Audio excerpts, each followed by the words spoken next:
মাতৃভাষা কবি সুজান মিঠি। ইংলিশটা ঝরঝরে খুব, হিন্দিটাও খাসা। ও দুটোকে সঙ্গে রেখেই বাংলা মায়ের ভাষা।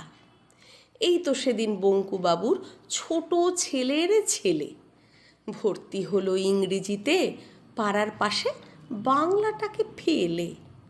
ডেকে বললাম, এই ছেলে শোনো। সে বললে, my name is no no. আমি বললুম, তুমি বাংলা চেনো?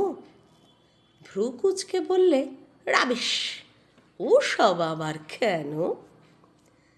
ঝড় উঠল ঠিক তখনই, কাল বৈশাখীর বেলা। ধুলোর মধ্যে গড়াগড়ি আম মুকুলের খেলা। ফিরছে কৃষক মাঠের থেকে, ক্লান্ত পায়ে গায়ে। ঝড়ের বেগ সামলে মাঝি করছে নোঙর নায়ে। গন্ধ ওঠে মাটি স্নানে বৃষ্টি ফোঁটার সঙ্গে। হরেক খুশির লুটোপুটি বাংলা মায়ের অঙ্গে। এমন সময় নোনো দেখি এদিক ওদিক ছোটে, ইংরাজিও মুখে তার ভীষণ রাগে ফোটে। হঠাৎ করে ধপাস আওয়াজ পিছন পথের মাকে। পিছলে পড়ে নোনোবাবু গেলুম গেলুম হাঁকে।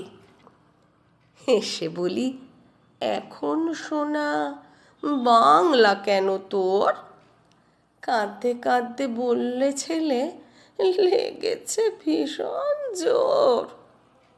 কোলে নিয়ে তাকে চুমু খেয়ে বলি, আয় বাবা, ভয়ে নয়, বাংলা ভালোবেসে চলি।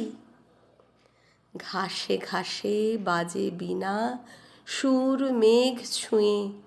বাংলা আমার মিশে আছে গোলাপ চাঁপা চুঁইয়ে।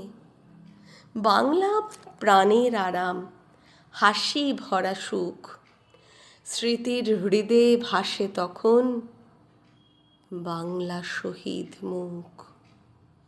সেই ২১-এর বরকতরা রক্ত ভেজা বর্ণমালায় মেশে।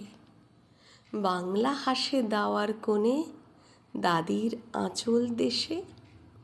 ইংরেজিটা ঝরঝরে খুব, হিন্দিটাতেও খাসা। তবুও এখন নোনোবাবু জানে মাতৃভাষা।